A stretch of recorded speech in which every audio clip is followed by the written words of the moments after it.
Hey guys, welcome back on the lecture series of microeconomics. We were discussing unit 6, which is the forms of market and price determination. Okay, so this is the part 5 of unit 6, and in this part 5 we will be discussing about the oligopoly market structure. Okay, so these 4 points will be discussed in very detailed manner. Okay, so first point is the oligopoly.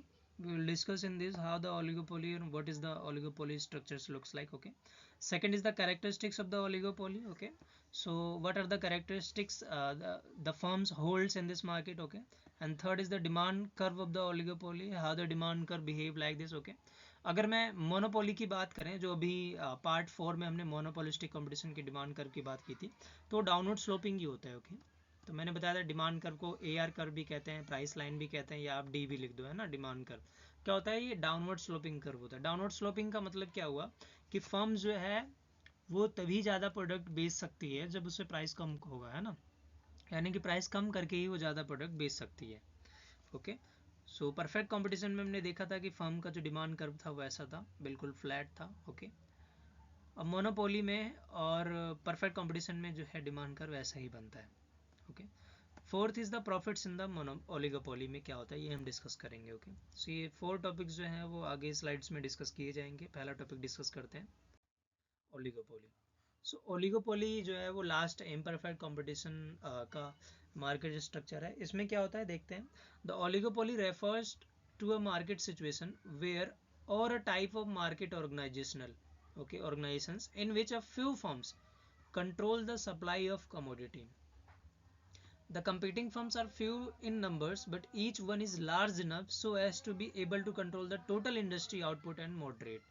Okay, so oligopoly क्या होती है? Oligopoly एक ऐसा market structure होता है जहां पर कुछ ही फर्म्स होती हैं, पर वो उनका जो साइज होता है वो बहुत बड़ा होता है.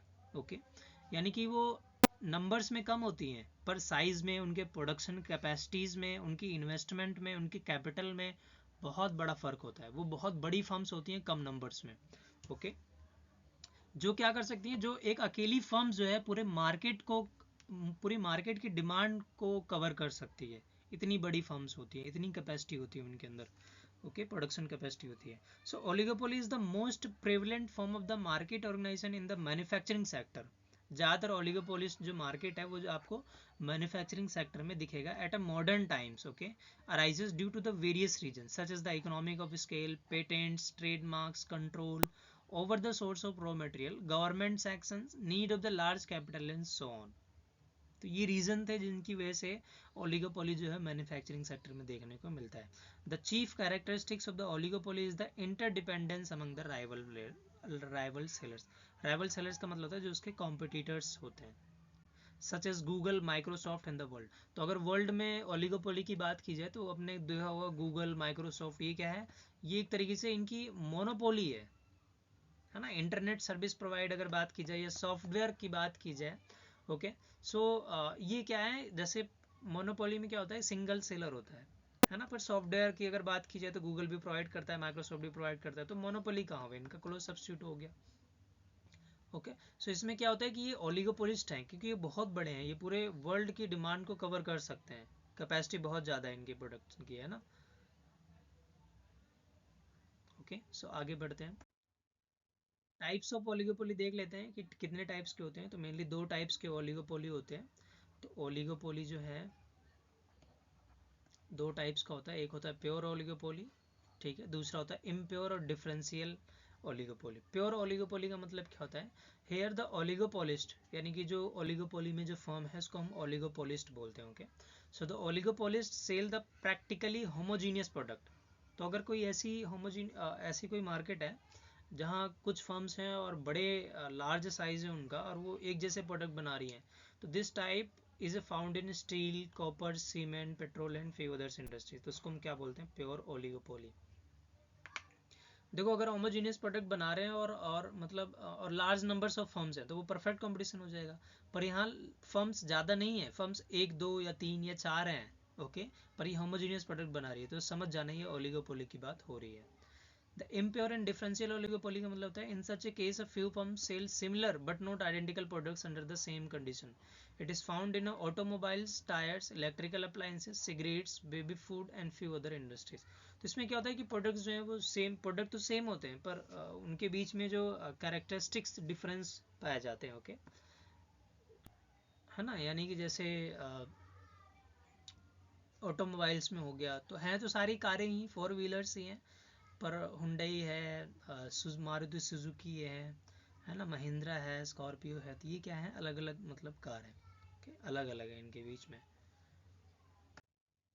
कैरेक्टरिस्टिक्स की अगर बात करें तो पहला जो फीचर्स होता है फ्यू लार्ज फर्म्स होती हैं, बैरियर्स टू एंट्री होता है, नॉन प्राइस कंपटीशन होता है, हाईली इंटरडिपेंडेंस फर्म्स होती हैं और सेलिंग कॉस्ट पाई जाती है। ओके, फ्यू लार्ज फर्म्स का मतलब है यहाँ पर कि under oligopoly there are few large firms although the exact number of the firm is undefined, also there is a severe competition since each firms produces significant portion of the total output. Okay, तो competition जो होता है वो बहुत ज़्यादा होता है, और अगर बहुत ज़्यादा कंपटीशन होता है तो हम इकोनॉमिक्स में एक वर्ड यूज़ करते हैं, cut throat competition. Okay, cut throat competition, तो ओलिगोपोली में कट थ्रोट कंपटीशन देखने को मिलता है, क्योंकि इनके पास फर्म्स बड़ी होती हैं, पैसा भी बहुत ज़्यादा होता है, तो वो एडवर्टीज़मेंट में बहुत ज़्यादा पैसा खर्च करती हैं, है ना, या अपने सामान को बेचने के लिए वो कई कई टैक्टिक्स जो हैं वो एडवर्टीज़मेंट के प्रमोशनल के अपनाती हैं। सेकंड है बैरियर्स टू एंट्री, तो ओलिगोपोली में एंटर करना आसान नहीं होता, क्योंकि बड़ी फर्म अगर है, आपके पास पैसा बहुत ज़्यादा है, कैपिटल बहुत ज़्यादा है, एसेट ज़्यादा है, कुछ नया प्रोडक्ट है, तब तो आप एंटर कर सकते हो, है ना, एग्जिस्टिंग फर्म से कम्पीट कर सकते हो। पर अगर आपके पास इतना ज़्यादा पैसा नहीं है तो आप एंटर ही नहीं कर पाओगे। अगर प्रोडक्ट ही नहीं है आपके पास कोई नया सा, तो आपसे कौन लेगा, जब क्योंकि पहले से ही कस्टमर्स बने हुए हैं उनके, है ना, और रिलायबल हैं, तो आपसे कौन लेगा, है ना, तो उसमें एडवर्टीजमेंट कॉस्ट जो है वो बहुत ज़्यादा खर्च करनी पड़ती है, इसीलिए बैरियर्स होता है, आसान नहीं होता है ओलिगोपोली मार्केट स्ट्रक्चर में एंटर करना किसी भी फर्म का। So under oligopoly a firm can earn super normal profits in the long run as there are barriers to entry like patents, licence, control over crucial raw material etc. These barriers prevent the entry of the new firms in the industry, है ना, और high volume capital requirement की भी ज़रूरत होती है। Okay, non price competition, अब इसमें फर्म्स क्या होती है, नॉन प्राइस कंपटीशन करती हैं, क्योंकि अगर प्राइसेस कर रही हैं तो अब क्या है, फर्म्स जो हैं वो एक दूसरे से इंटरडिपेंडेंस होती हैं। ओके, एक फर्म ने प्राइस बढ़ा दिया और दूसरी फर्म ने प्राइस नहीं किया तो कस्टमर्स इसके पास शिफ्ट हो जाएंगे, एक फर्म ने प्राइस बढ़ा दिया तो दूसरी फर्म उससे ज़्यादा प्राइस जो है कम कर देगी, तो उसके प्राइस बढ़ाने कम करने से कोई फ़ायदा नहीं हुआ, क्योंकि इसने बहुत ज़्यादा प्राइस कम कर दिया। ओके, तो लोग इसके पास फिर से शिफ्ट हो जाएंगे, तो इसीलिए क्या करते हैं इस मार्केट में, फिर ये प्राइस कॉम्पिटिशन से बचते हैं, ये प्राइस सेम रखते हैं या थोड़ा अप डाउन होता है, पर ये प्राइस को फिर छेड़ते नहीं है। ओके, और जो चीज़ें हैं उन पे ध्यान देते हैं, जैसे क्वालिटी पे हो गया, कॉस्ट मिनिमाइजेशन को लेकर हो गया, एडवर्टीजमेंट पे खर्च करना हो गया, है ना, यानी कि नॉन प्राइस कंपटीशन पे ये ध्यान देते हैं। The firm try to avoid price competition, क्योंकि कट थ्रोट कंपटीशन होता है, due to their fear of price wars in oligopoly, क्योंकि वॉर स्टार्ट हो सकता है, ये कम करेगा, ये और ज़्यादा कम कर देगा, फिर ये और ज़्यादा कम कर देगा, है ना, and hence depend on the non price method like advertisement, after sale services, warranties etcetera. This ensure that the firms can influence demand and build the brand recognitions. Okay, highly interdependence होती है इनके बीच में, under oligopoly since few firms hold a significant share in the total output of the industry, each firm is affected by the price and output decision of the rival firms. तो एक firm का जो pricing और जो output decisions होता है वो दूसरे फर्म को इम्पैक्ट करता है। Okay, therefore there is a lot of interdependence among firms in the oligopoly, hence firms takes into account the action and the reaction of its competing firms while determining its price and output levels. Okay, selling cost बहुत ज़्यादा high होती है क्योंकि advertisement इसमें करना पड़ता है, since firms try to avoid the price competition and there is a huge interdependence among firms, selling cost are highly important for the competing against rival from the firms and larger market shares. Okay, तो demand curve में oligopoly की अगर बात करें तो demand curve हमें पता है कि डिमांड कर्व जो है डाउनवर्ड स्लोपिंग कर्व बनता है, जिसका मतलब होता है प्राइस अगर बढ़ेगी तो क्वांटिटी कम होनी चाहिए और प्राइस कम होगी तो क्वांटिटी बढ़ी हुई होनी चाहिए। ओके, पर ओलिगोपोली में ऐसा बिहेवियर या ऐसा रिलेशनशिप देखने को नहीं मिलता है। क्यों? क्योंकि फर्म जो है एक दूसरे पे इंटरडिपेंडेंट होती हैं, एक फर्म का प्राइसिंग डिसीजन जो है दूसरे फर्म के प्राइसिंग डिसीजन को इम्पैक्ट करता है। तो लेट्स सपोज करते हैं दो फर्म्स हैं, फर्म वन जो है और फर्म टू जो है। ओके, तो फर्म वन जो है वो कॉफ़ी प्रोड्यूस करती है, ओके, और फर्म टू जो है वो टी प्रोड्यूस करती है ना, यानी कि बनाती है या बेचती है। अगर मैं कॉफ़ी की बात करूं तो कॉफ़ी के इसके डिमांड कर्व को हम स्टडी करते हैं, तो ये प्राइस होगा, ओके, और यहाँ पर क्या होगा, कॉफ़ी। ओके, और ये टी है, इसकी बात नहीं कर रहे हैं। तो लेट सपोज करते हैं डिमांड कर्व जो है हमारा ऐसा है, और फर्म 1 ने प्राइस जो रख रखा है वो P1 रख रखा है, P1 पे Q1 की सेलिंग होती है। ओके, पर फर्म 1 ने सोचा कि अगर प्राइस को कम कर दिया जाए तो क्वांटिटी बढ़नी चाहिए डिमांड लो के हिसाब से, है ना। तो फर्म ने क्या कर दिया, प्राइस जो है वो 10% से कम कर दिया। प्राइस जो है वो क्या हो गई, 10% से कम हो गई। तो डिमांड लो के अकॉर्डिंग क्या होता है कि प्राइस कम होने पर लोग ज़्यादा डिमांड करते हैं ना। तो इसका आंसर जो है वो Q2 होना चाहिए, क्वांटिटी Q2 होनी चाहिए। पर इनके बीच में इतनी कॉम्पिटिशन होता है, और तो टी का जो प्रोड्यूसर है फर्म 2, वो तुरंत ही रिएक्ट करेगा कि फर्म 1 ने प्राइस अपना रिड्यूस कर दिया है। तो फर्म 2 क्या करेगा, वो भी अपने प्राइसिंग डिसीजंस को चेंज कर देगा, और फर्म 2 जो है वो टी के प्राइसेस को 10% से ज़्यादा कम कर देगा। लेट सपोज करते हैं 20% से उसने कम कर दिया। अब बताओ, कॉफ़ी ने प्राइसेस कॉफ़ी के प्राइसेस कम हुई, पर टी की उससे भी ज़्यादा कम हो गई।